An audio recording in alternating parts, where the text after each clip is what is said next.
वंदे भारत की आज की इस वीडियो में हम सीखेंगे वंदे भारत का वाइपर सिस्टम। वाइपर सिस्टम जो है इसको हम दो पार्ट में डिवाइड कर लेंगे।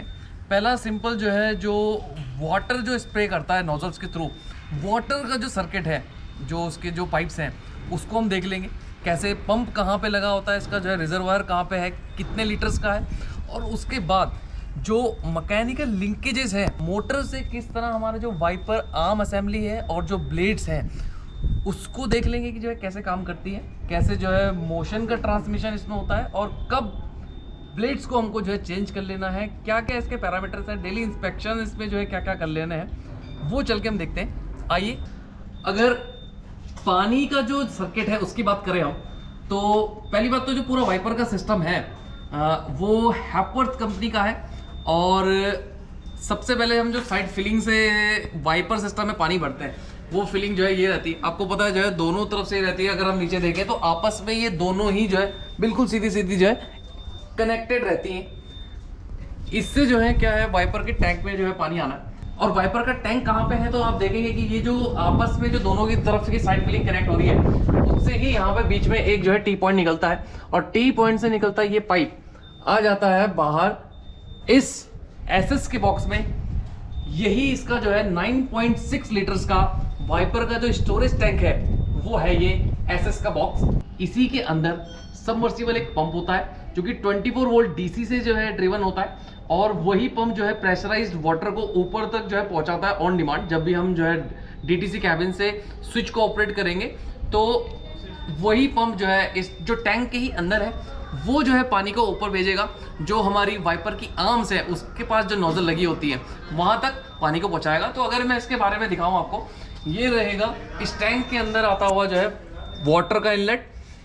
ये है आपके जो पंप है इसके अंदर उसके कनेक्टर्स हैं ये ऊपर की तरफ, और वहीं से जो है ये है जो आउटलेट वाला जो पानी है, जो पंप जो है आउटलेट में पानी भेजेगा, ये लाइन जो है उसकी है। वाटर ट्यूब्स इसे बोलते हैं या फिर स्प्रे ट्यूब्स भी इसे बोल लेते हैं। इसके अलावा अगर आप साइड पे देखोगे ये एक अर्थिंग केबल इस बॉक्स की रहेगी और साथ में साथ इसके नीचे भी एक और कनेक्टर जो है यहाँ पे मौजूद है। ये जो है इसका फीडबैक लेता है कि पानी का लेवल जो है इसके अंदर जो है या नहीं है। अल्टीमेटली इसके अंदर एक फ्लोट वॉल रहती है। फ्लोट वॉल जैसे ही आपकी क्लोज हो जाएगी तो वो क्या करेगा, यहाँ से एक तरीके से ये सेंसर के तौर पे जो है उसको जो है डेटा यूज कर रहा है कि पानी जो है इसके अंदर है या नहीं है। मतलब जब इस टैंक के अंदर का पानी खत्म हो जाएगा तो उस समय पंप को ओवरलोड से बचाने के लिए वो पंप को ऑटोमेटिकली स्टॉप कर देगा। तो ये जो फीडबैक है वाटर लेवल का वो कौन ले रहा है, वो इसका कंट्रोलर ले रहा है। जो वाइपर यूनिट का जो कंट्रोलर है अभी आपको दिखाएंगे डीटीसी कैबिन में, उस कंट्रोलर पे ये फीडबैक जाता है और वही फिर जो हमारी पंप है उसको कंट्रोल करता है और ऑफ कर देगा अगर टैंक में पानी नहीं होगा। वाटर किस तरीके से फ्लो करता है वो सर्किट हमने देख लिया। अब कंट्रोलर के एक तरफ जो है उसको जो है वाटर का जो है सर्किट फ्लो करवाना है स्प्रे नोजल तक, और दूसरी तरफ से इन वाइपर्स को जो है रोटेट करना है। यानी जो इलेक्ट्रिकल जो सर्किट है कैसे जो है इलेक्ट्रिकल से फिर मैकेनिकल जो है वो कन्वर्ट होता है उसको हम देख लेंगे कि इस पर सबसे पहले एक मोटर लगी है। उसके बाद जो है वाइपर की जो लिंकेज असेंबली होती है मैकेनिक जो मोटर के रोटरी मोशन को इसके जो है रॉकिंग मोशन में कन्वर्ट करता है। उसके बाद किस तरीके से स्पिंडल्स के ऊपर जो है ये वाइपर के आर्म्स लगे होते हैं और उसके ऊपर ब्लेड लगी होती है। एक असेंबली को जो है खोल के दिखाएंगे। आइए, वाइपर और उसकी पूरी असेंबली के मैकेनिज्म को समझने के लिए हमने पार्ट को जो है खोल दिया है। जो इसका जो फाइबर प्लास्टिक्स था उसको जो है आपने जो है कवर को उतारा, बहुत सिंपल था। केवल इसमें जो है कुछ बोल्ट्स होते हैं उसको आपने खोल लेना है। उसके बाद यहाँ पर भी जो है इसके जो है बोल्ट्स रहेंगे उसको हमने निकाला। तो जो असेंबली है सब कुछ इसी के अंदर जो है फिट रहता है। अगर मैं यहाँ पर से आपको दिखाऊं इसके पीछे की तरफ, तो यहाँ पे अगर आप देख पा रहे हैं तो ये है सबसे इम्पोर्टेंट यहाँ पे हमारे वाइपर की मोटर और ये रहेंगे उसके जो है कनेक्शन, उसके जो है कनेक्टर रहेगा यहाँ पर से। और कनेक्टर से आप देख रहे होंगे सप्लाई लाइन एक तो पीछे जो आ रही है मोटर के पीछे वो सप्लाई लाइन रहेगी, और इसके अलावा एक और जो है ये वायर होती है इसी कनेक्टर से निकली हुई, जो कि ये वाली वायर रहती है। ये जो है मोटर के जो है हेड पे जाती है, तो ये फीडबैक की वायर है। तो कनेक्टर से जो है कुछ तो सप्लाई की जो है वायर्स हैं जो मोटर के पीछे चली जाती है वाइंडिंग की तरफ, और एक वायर आपको दिखाई मैंने आप जो मोटर के हेड पे जा रही है वो दरअसल फीडबैक की वायर है, जो कि जो पार्क की पोजीशन है वो सेंस करके बताता है कि पार्क की पोजीशन पे जो है अब हमने अचीव कर लिया है। जब एक साइड का जो हमारी वाइपर की आर्म है वो पार्क की पोजीशन में होती है, उसी समय जो है कमांड मिलती है दूसरे साइड के वाइपर को चलने के लिए। तो वो बहुत ज़्यादा ज़रूरी हो जाता है यहाँ पे सेंस कर पाना कि एक आर्म अपने जो है पार्क पोजीशन पे पहुँच चुकी है नहीं पहुँच चुकी। तो वो कैसे करते हैं, इसीलिए जो है एक एक्स्ट्रा केबल जो है यहाँ पे आप देख रहे होंगे मोटर की जो शाफ्ट होती है वहाँ पे उसी केसिंग में जो है वहाँ पे लगी होती है। अगर इस मोटर की बात करें, मोटर के बाद मोटर ये रहेगी आपकी अर्थिंग केबल।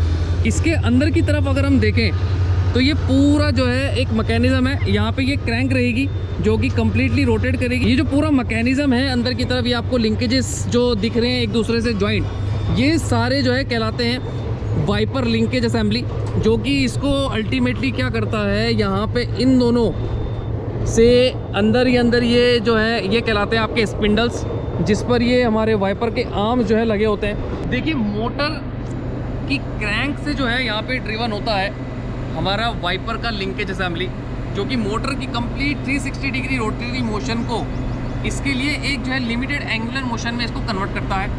एंगुलर मोशन बाहर कैसे आता है, यहाँ पे इन दोनों को बोला जाता है स्पिंडल्स। स्पिंडल्स के ऊपर मैंने अभी आपको दिखाया कि मैं इसको वाइपर को इस तरीके से, जैसे कार का वाइपर होता है बिल्कुल इस तरीके से जो है इसको अबाउट हिंज जो है मूव कर सकता हूँ। ये इसकी कैप्स रहती हैं, इन कैप्स को हटाकर आप देखेंगे सिंपल कि जो वाइपर के आर्म्स हैं इन बोल्ट से, इसमें भी एक बोल्ट है, इन बोल्ट को खोल के आप बहुत इजीली जो है स्पिंडल के ऊपर इसको जो है अटैच और डिटैच कर सकते हैं। ये जो स्पिंडल के ऊपर ये पार्ट रहता है ये कहलाता है हमारा वाइपर का आर्म। वाइपर का आर्म केवल यहीं तक ये रहेगा। इसके बाद आप ये जो प्लेट देखते हैं यहाँ पर से, अगर मैं आपको दिखाऊं क्लोज करके, तो ये वाली जो प्लेट है जिस पे आपको ये स्लॉट दिख रहा है ये कहलाता है हमारा सोयल प्लेट। इसके अलावा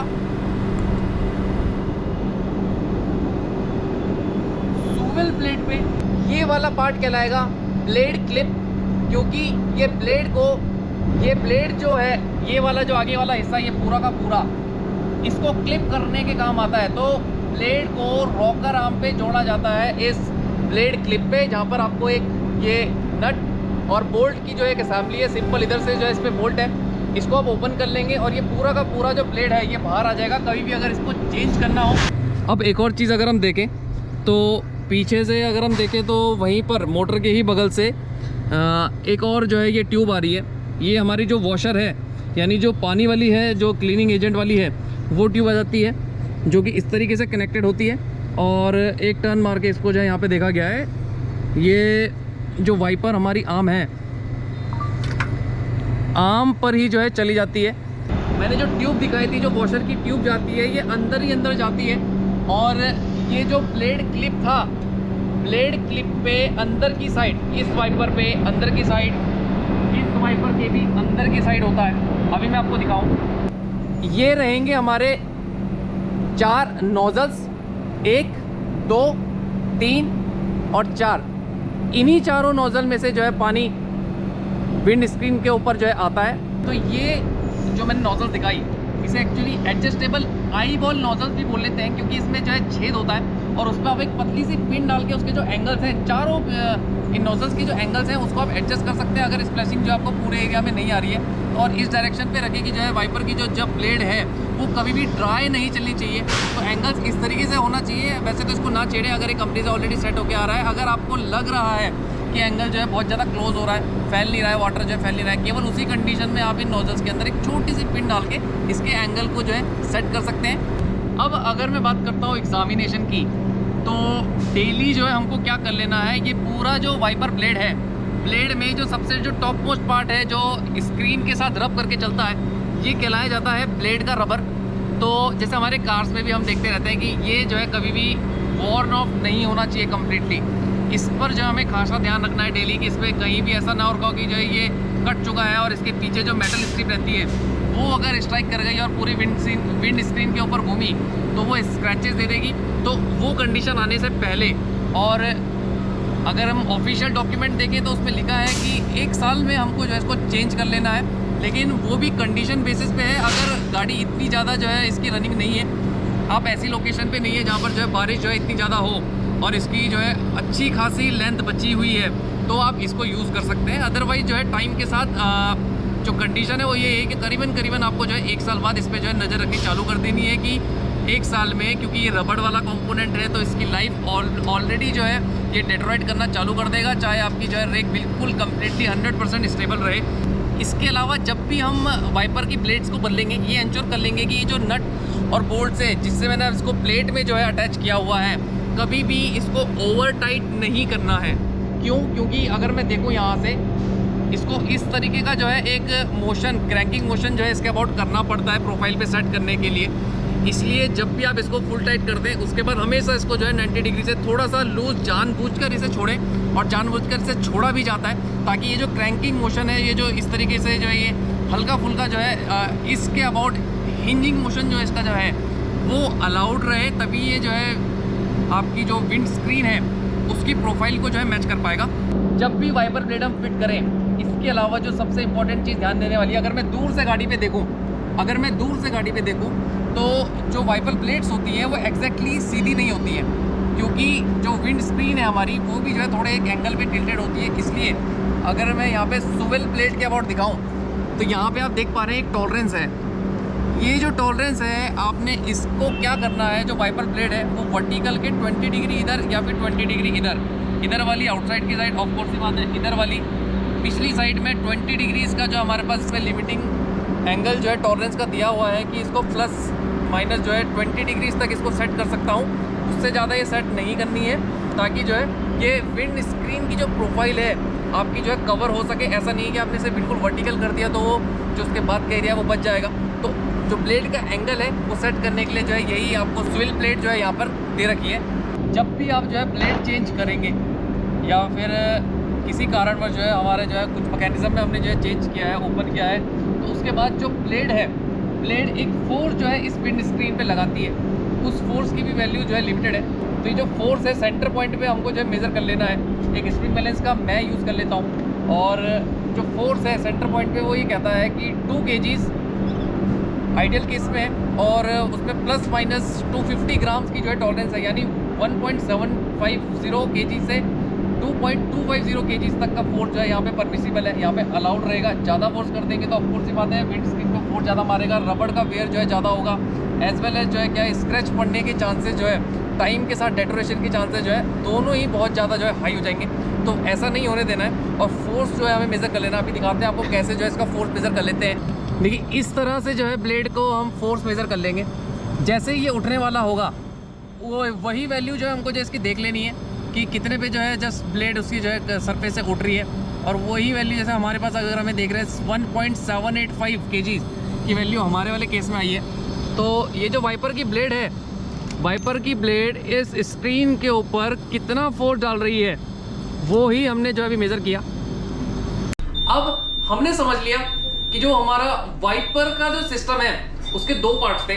पूरा एक तो जो है जो इसमें वाटर का सर्किट है उसको कंट्रोलिंग जो है पंप की, दूसरी जो है इसके अंदर जो मोटर है, जो वाइपर की मोटर है उसकी जो है फंक्शनिंग। अब इन दोनों सिस्टम को जो कमांड है वो कब मिलेगी? वो मिलेगी जब मैं DTC में अगर इसका जो है स्विच ऑपरेट करूंगा, उस स्विच के साथ। और ये जो सिस्टम है, एक तो पंप का, वाटर पंप का, और एक जो वाइपर की मोटर है और स्विच है, और जो फीडबैक्स वहां से आ रहे थे उन सबको जो कंट्रोल करता है वो है वाइपर का कंट्रोलर। वाइपर का कंट्रोलर कहाँ पे लगा है? अगर मैं दिखाऊं, जो हमारा ड्राइवर डेस्क होता है, ड्राइवर डेस्क में जो हमारी PIS की डिस्प्ले होती है, यानी जो ALP साइड होता है, ALP साइड के नीचे ही अगर मैं आपको दिखाऊं तो ये है हमारा वाइपर का कंट्रोलर। इसी से सारी चीजें कंट्रोल होती हैं। जिसके एक एंड पे अगर मैं इस तरफ देखूं तो ये रहेगा इसका कनेक्टर, जिसको अगर मैं आपको जो है इस तरीके से सिंपल खोल के दिखाऊं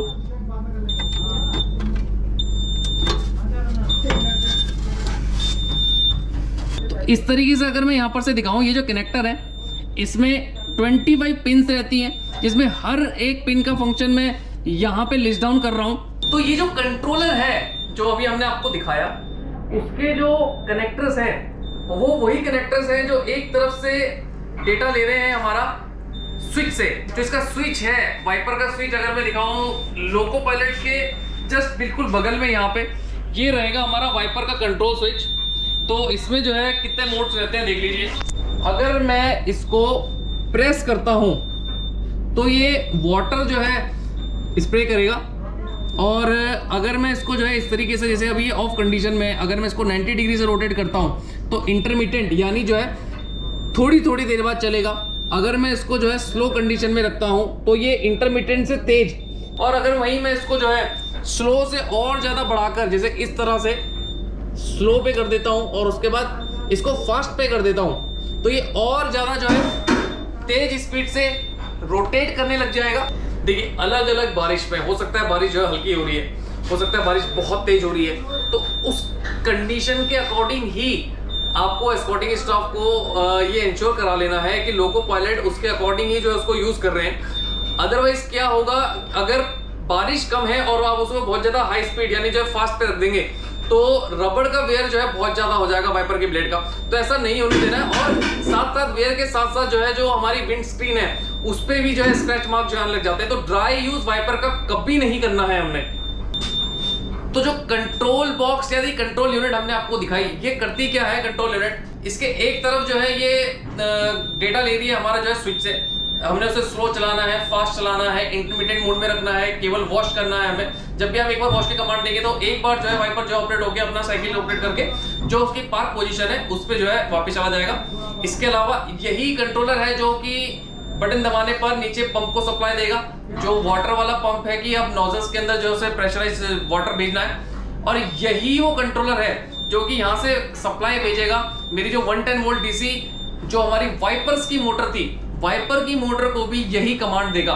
तो पूरे वाइपर सिस्टम को जो जोड़ के रखता है, जो कैलकुलेशन करता है कि स्लो स्पीड में कितनी देर बाद मोटर को चलना है, इंटरमीडिएट स्पीड में कितनी देर बाद मोटर को चलना है, जो मोटर का फीडबैक है कि वो पार्क पोजीशन पे जो पहुंच चुका है वो भी कंट्रोलर के पास ही आता है, ताकि वो दूसरे वाले side LP side LP side जैसी एक वाइपर अपनी पार्किंग पोजीशन पे आएगा तब जाके जो है वो दूसरे जो है एलपी साइड वाले को कमांड देगा एक साइकिल अपनी ऑपरेट करने के लिए, ताकि जो है दोनों कोलाइड ना हो। तो आज की इस वीडियो में हमने देखा कि जो वाइपर की जो पावर ट्रांसमिशन का जो मैकेनिज्म है, मोटर से एक डीसी मोटर है यहाँ भी 110 वोल्ट की, उससे जो है आता है इसका पूरा मैकेनिकल जो है लिंकेज, वाइपर का जो लिंकेज है, और उसमें जो है 360 डिग्री का जो कंप्लीट रोटेशन है वो क्रैंक और जो है लीवर्स की मदद से कन्वर्ट होता है केवल एक लिमिटेड जो है एंगुलर मोशन में। एंगुलर मोशन यानी स्पिंडल पे हम कनेक्ट करते हैं और उसको वाइपर आर्म्स की मदद से, वाइपर आर्म्स के आगे जो है स्विvel प्लेट होती है जिसके एंगल को हम +-20 डिग्री जो है एडजस्ट करने के बाद उस पर लगाते हैं यहाँ पर प्लेट। अगली वीडियो में हम कोशिश करेंगे वंदे भारत के किसी और नए सिस्टम को कवर करने की। अगर आपके पास कुछ सजेशंस हैं तो प्लीज़ जो है उसे कमेंट डाउन कर दीजिए। जैसे इसमें जो वाइपर के सिस्टम की जो डिमांड थी ये भी किसी ने लास्ट वीडियोस में कमेंट किया था। अगली वीडियो में जो आप देखना चाहते हैं वो कमेंट डाउन कर दीजिए, हम उसमें से जो पॉसिबल हो पाएगा इतने कम शॉर्ट पीरियड टाइम के अंदर उसको पहले कवर करने की कोशिश करेंगे, और एक एक करके जो है सारे सिस्टम हम वंदे भारत के धीरे धीरे इस चैनल पे जो है कवर कर लेंगे। Thank you.